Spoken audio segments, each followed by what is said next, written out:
अछूत अर्थात जो छूने लायक ना हो। बड़े आश्चर्य की बात है ना कि ऐसी भी कोई रचना ईश्वर ने की होगी। हम सभी जानते हैं हम सब ईश्वर की रचना है, तो क्या इन्हें ईश्वर ने नहीं बनाया? ऐसा आडंबर दुष्टपन तो सिर्फ मनुष्य ही कर सकता है, वरना प्रभु श्री राम ने तो माता सेवरी के जूठे बेर भी खाए। जब प्रभु ने भेद नहीं रखा, सिर्फ प्रेम और भक्ति देखी, तो हम तुच्छ मानव क्या उनसे महान हो गए? तो दोस्तों चलिए जानते हैं इस महात्मा बुद्ध की एक स्टोरी से कि असल में अछूत होता कौन है। एक दिन महात्मा बुद्ध अपने शिष्यों के साथ एकदम शांत बैठे हुए थे।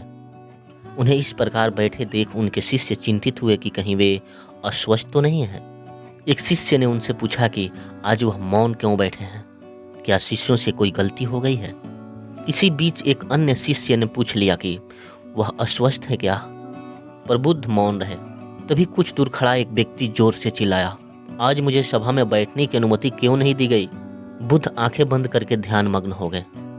वह व्यक्ति फिर से चिल्लाया, मुझे प्रवेश की अनुमति क्यों नहीं मिली?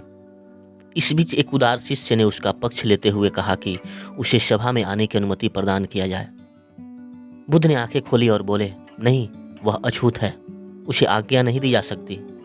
यह सुन शिष्यों को बड़ा आश्चर्य हुआ। बुद्ध उनके मन का भाव समझ गए और बोले, हाँ, वह अछूत है।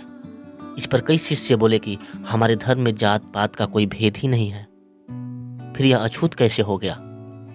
तब बुद्ध ने समझाया, आज वह क्रोधित होकर आया है। क्रोध से जीवन की एकाग्रता भंग होती है।